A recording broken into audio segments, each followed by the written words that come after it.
Hey everybody, welcome back to another Nature's Always Right episode. Today we're going to be talking about harvesting green beans. So I'll be telling you all my tips and tricks and ways to save your back, best harvesting techniques so that you're not damaging plants, and how it actually is a good profitable crop for a small market garden.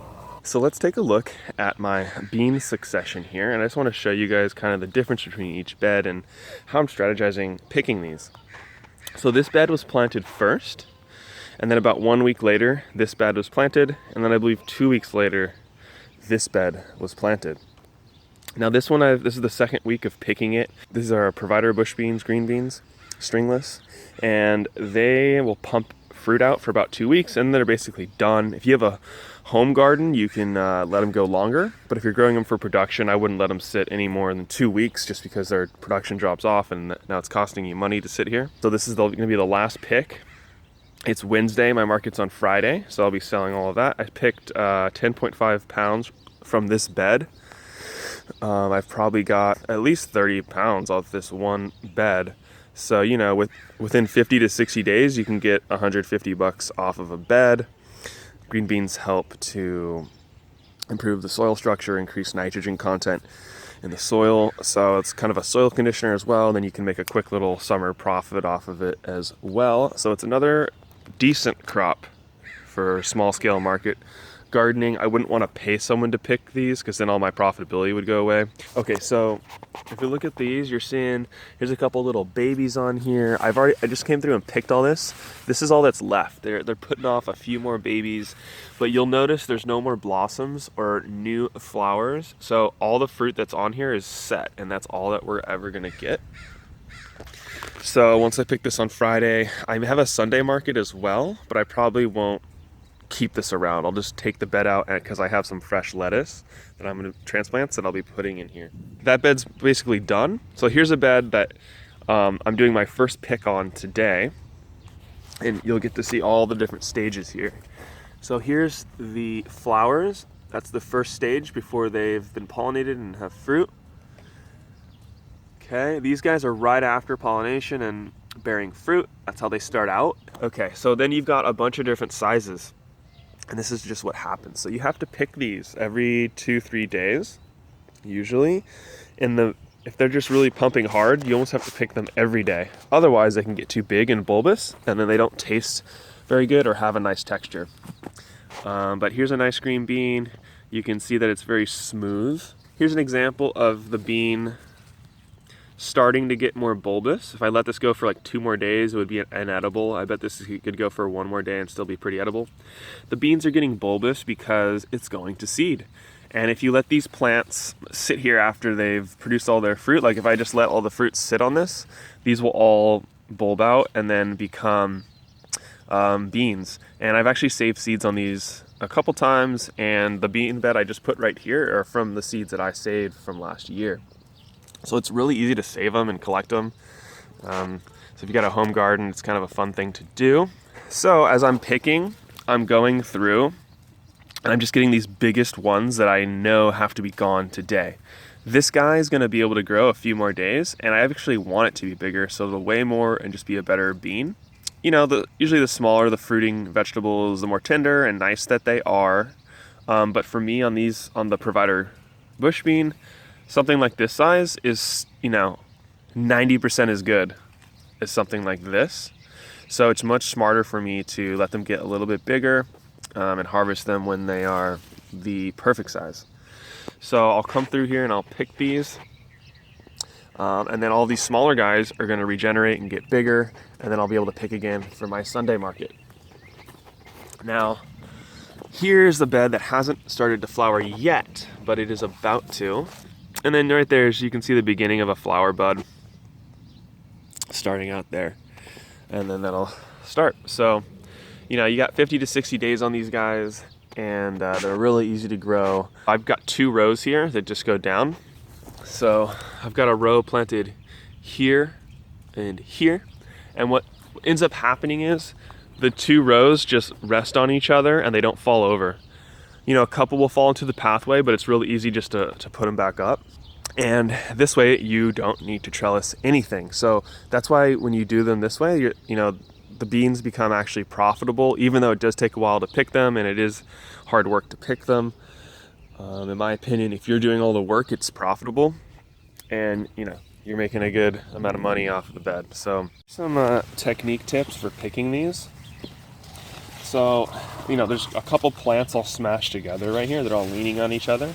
So what I like to do is just pull one of the plants away so that I can isolate it and see everything that's going on. And when you're doing green beans, obviously they're a little bit difficult to see because it's all the same color. So, you want to really look over the plant at different angles. A lot of times there's going to be hidden beans that are down here as well. A lot of times the fruit sets will come in doubles like this, or triples. They'll dangle like that. And the way to pick them is to pull up like that. Don't pull down. You see what's happening? It's bending that stem and breaking it. That's how you'll break the plant.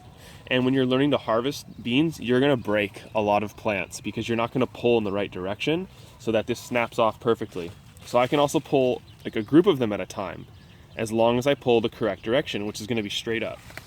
And they all pop off. Now, if I try to just yank this thing down, it does work sometimes. But to be the safest possible, always grab whatever you're grabbing and then lift, pull, and they all break away. The plant will not break. Okay, so let's go through this plant. I'm gonna pick the rest so you can see me at normal speed. The rest of them are too small, so I'll leave them. And then I move on to the next plant.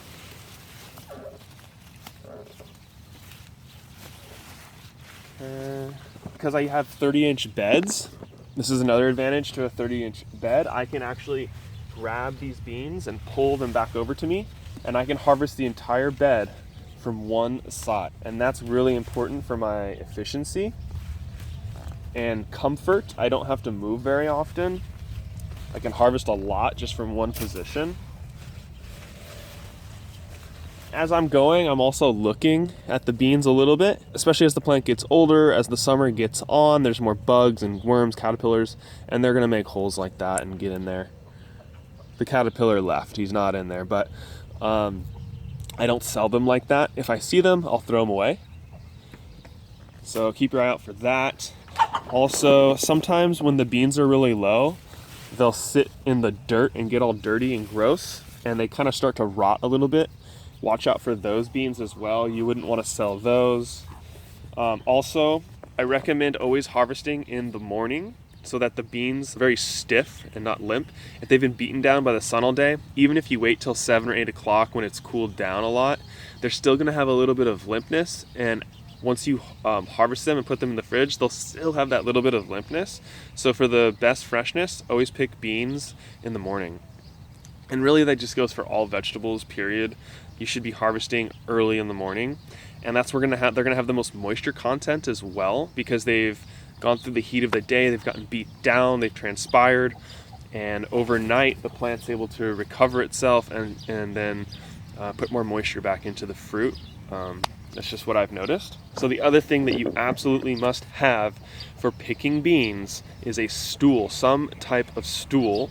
This is the one I recommend. I found it on Amazon. I love this thing because it's the right size for 30-inch beds and very small walkways.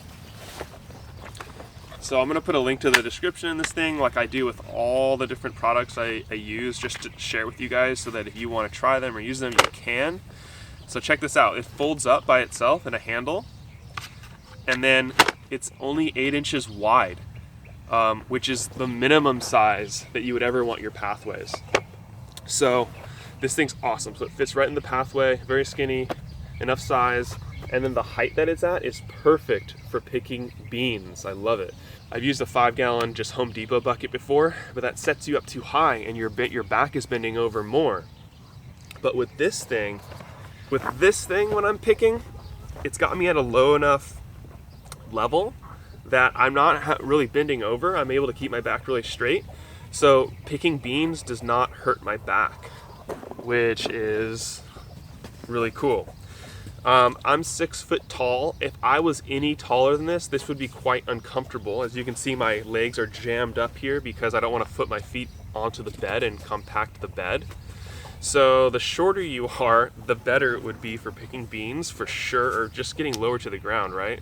So that's a big advantage for anybody a little bit shorter. And that's it. So then, I'll pick a giant area of beans and then I'll just shift.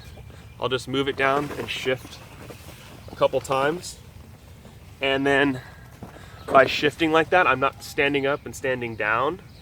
It's just using my leg quad muscles, my really strong, stable muscles to move me to the next spot. So I feel like by combining this stool with really good harvesting technique, beans are profitable and they're not that much work. They are absolutely my least favorite thing to pick, but if you can get $5 a pound for them, I think it's a great crop to grow. It's a nice thing on the table. They sell extremely well. People love good green beans, and a lot of people have only tried frozen green beans or just the garbage that they sell in the store that's like $1 a pound. It's limp, not crunchy, not sweet, horrible. So when they try these green beans, they're like, crunch, sweet, just, fresh, actual flavor of the bean. It blows their mind. Not only that, beans are one of the most sprayed crops out there. You should not eat beans unless they're at least organic, if not grown by a local grower who doesn't spray anything like me. So here's my harvest, and I got 21 total pounds off both beds. I actually got 10.5 off each, the new bed and the older bed. So it's kind of cool to see that at the beginning and at the end of their life, they're still able to produce quite a bit. After that first start of producing fruit on a new bed, they're going to start pumping even harder for the next few days. So the plants will put out a lot more pounds in their first week of fruit than their second week. So anyways, I got 21 total pounds. I picked them in about a little over an hour, and I'll be able to sell that for $100. And my time, effort, and water into those beds aren't very much whatsoever, since I just direct seed them and let them grow, and then I harvest them. So it's essentially zero work except for the harvest. So if you can harvest quickly, it is profitable. So, and then as long as you can sell them for at least $5 a pound, I think then it's totally good. The way I package them, I just put them in individual bags, 1 pound bags, and I sell them like that. Some people want half-pound bags, and that's fine. Usually I'll just take it out. I'll make it a half pound and weigh it right there in front of them. Sometimes I come with a few half pounds just in case. I sell a half pound for $3. It's even a higher profit margin. So I give a bit of a discount to people who want the full pound, because these do produce so much that sometimes you're not able to sell them all. But $5 for me in San Diego, California in 2018 has been a great price, and no one's complained. Everyone's just really just talked about how much they love the beans. But anyways, guys, I'll cover a lot more of this type of stuff in other videos. So just a few little extra tips for the farmers market for you guys. But I can tell you that, at least for my customers, they really appreciate clean, well packaged produce. It matters a lot to the customers. And last thing I'll say about farmers market, the best thing about working at farmers market is that you can speak directly to your customers every single week. You get physical contact with them to feel how they feel about the price, the taste, everything, and you can directly ask them questions. It is the best market research tool that I think we have available to us as farmers. So even if you ultimately don't want to sell at a farmer's market someday, I would highly recommend you do sell at a farmer's market, at least for 6 months, a full spring, summer season. Experience it.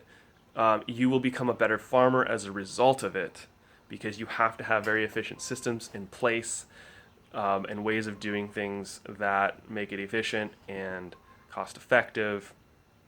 It helps you improve your harvesting times, managing people that are also harvesting for you, all these things. So even if farmers market isn't where you want to be someday, I think that the amount of experience and knowledge you'll gain from the farmers market is so vital that you should just do it. Even though it might not be the funnest day, it's a 13, 14-hour day, but do it. Just do it. Maybe you'll end up liking it. And at the very least, you'll improve all these different skills, and especially communication and speaking skills with your customers. All right, guys, I hope you enjoyed the video about harvesting beans and all the little strategies there. Let me know in the comments if you guys have any more questions about harvesting the beans, if I didn't cover everything, or there's something else that you'd want to know, or if anybody else has any good tips or stuff, something about picking beans or this process, let me know. I'd love to keep improving my processes. Oh, and if you guys haven't already joined my Facebook group, I'd love to have anybody out there who just wants to either learn more or share more about regenerative only type growing. So these are people using essentially no pesticides, making a lot of their own nutrients, and doing things, let's say, organically, and doing things on a smaller scale. So come on over to my Facebook group, and love to have you there and learn together. And it's just, you just search the Nature's Always Right Facebook group. I'll put a link to the description for everybody. All right, guys, have a great day. Happy gardening and farming. Please like and share this video with your friends, and I'll see ya in the next episode.